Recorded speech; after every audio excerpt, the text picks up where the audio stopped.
excited because when I did the video clip, I worked so hard on it, and now it's the release day, so I feel very relieved that it's already done, and I'm very also happy. And thank you for everyone who already watched my lyric video.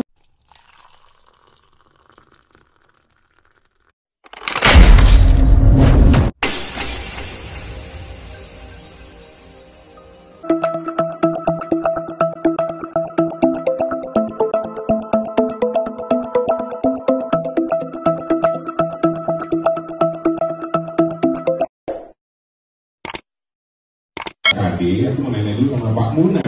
Pak Muna silakan mic-nya. Oke. Silakan Pak Muna. Oke. Aman. Yes. Siap. Oke, Pak Muna. Amora ini menjadi artis kedua di Lululala, gitu ya. Boleh ceritain sedikit tentang Lululala ini dan juga latar belakang dan visi misi Sony Music Entertainment Indonesia akhirnya buat yang namanya Lululala. Oke, thank you. Pertanyaannya sangat dapat dijawab dengan edukatif. Jadi begini, sebenarnya simpel sih. Semakin kesini semakin banyak konten-konten yang tidak appropriate buat anak kecil ataupun remaja. Konten itu di luar sana hanya satu dan diperuntukkan bagi umur bebas. Jadi kalau kaos tuh all size. Oh, sakitnya oke. Kadang kegedean, kadang kesempitan, kita juga nggak tahu.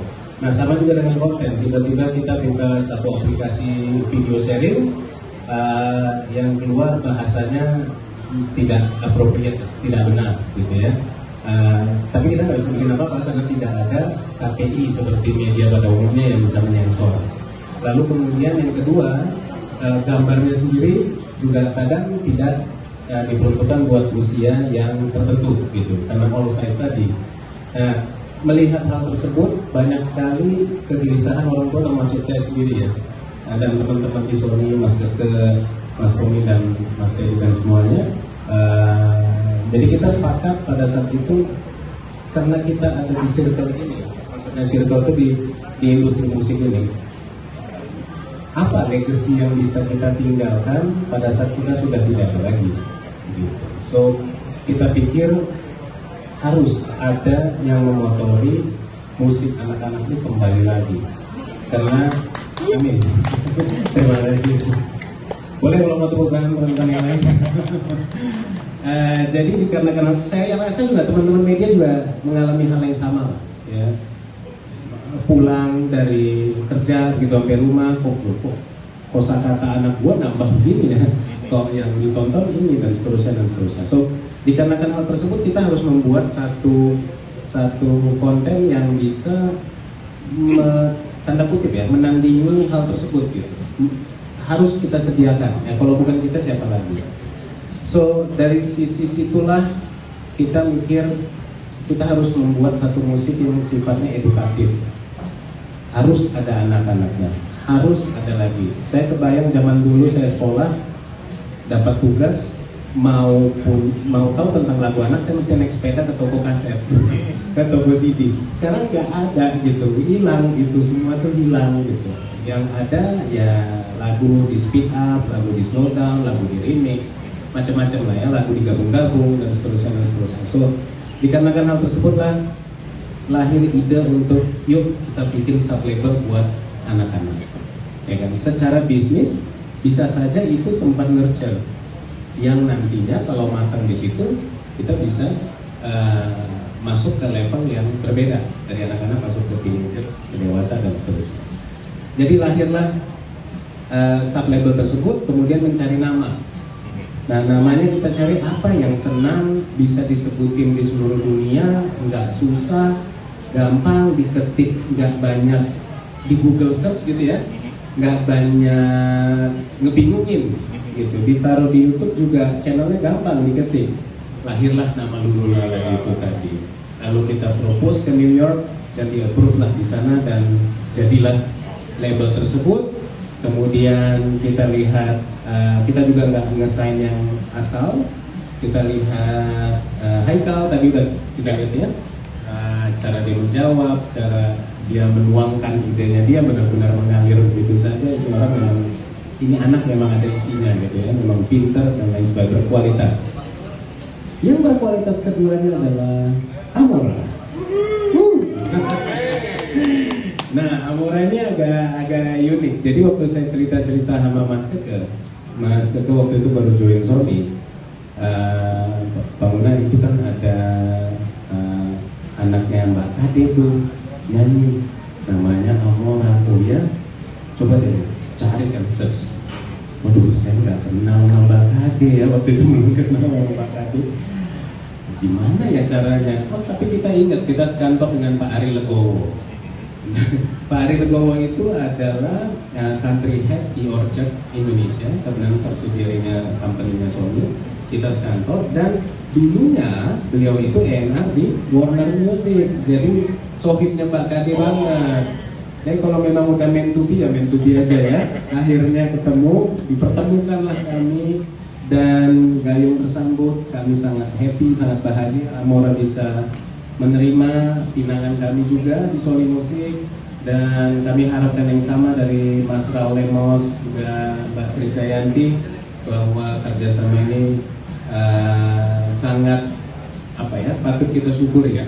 Mudah-mudahan kita bisa berkontribusi lebih banyak lagi dan Amora bisa sukses. Amin. Terima kasih Bang Bunda.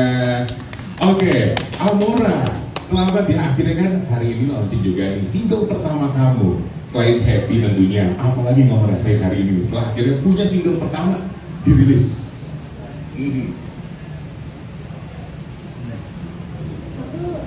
I'm excited because when I did the video clip, I worked so hard on it, and now it's the release day, so I feel very relieved that it's already done, and I'm very also happy. And thank you for everyone who already watched my music video and already listened to my music. Oke, nanti kita juga akan lihat sama-sama ya video klip dari lagu Buku Mimpiku.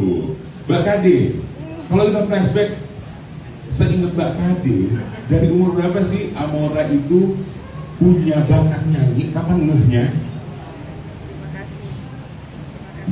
Terima kasih ya Mas Abdul. Bismillahirrahmanirrahim. Assalamualaikum warahmatullahi wabarakatuh.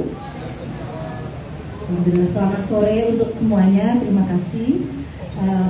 Pertanyaan ini sebetulnya saya ucapkan, ini saya totally ini ya family support. Jadi memang ceritanya ada hal yang luar biasa ketika justru yang notice Amora bisa nyanyi itu dua sahabat saya. Di sini Mbak Muna, Mas Tommy dan juga Mas Reza, yaitu Ruth Sahanaya dan Titi DJ. Jadi waktu Amora lahir itu pas awal-awal kita banyak konser ketemu bertiga. Jadi mereka berdua yang pasang adik, anak lo harus rest deh, karena mungkin ya kalau yang namanya penyanyi kan dia tahu perfect pitch, dia tahu anak ini bisa tempo, bisa juga kalau teknis secara teknis gitu ya. Lalu mulai deh tuh cari guru di situ.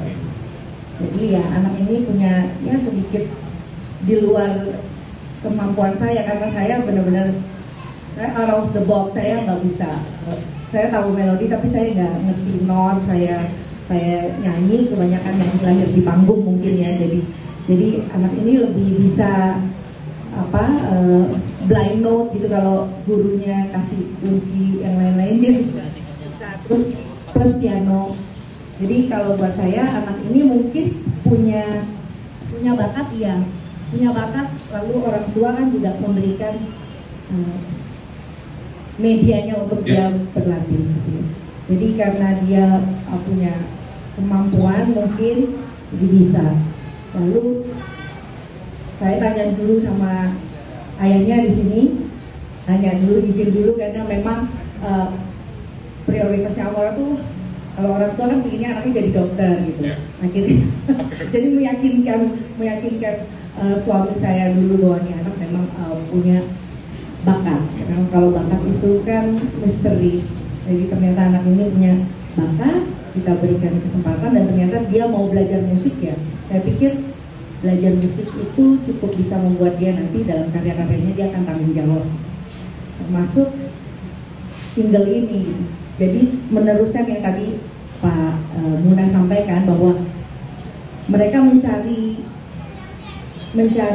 Amora bukan dari manajemen saya atau siapa enggak. Jadi mereka memang benar-benar talent scout cari Amora karena anak ini unik, dan saya juga merasa bersyukur bahwa ada label besar ya sebesar Sony Music yang memberikan ruang untuk semua musisi anak Indonesia. Dan saya baru sekali download iTunes Music di mana di situ ada genre children's song.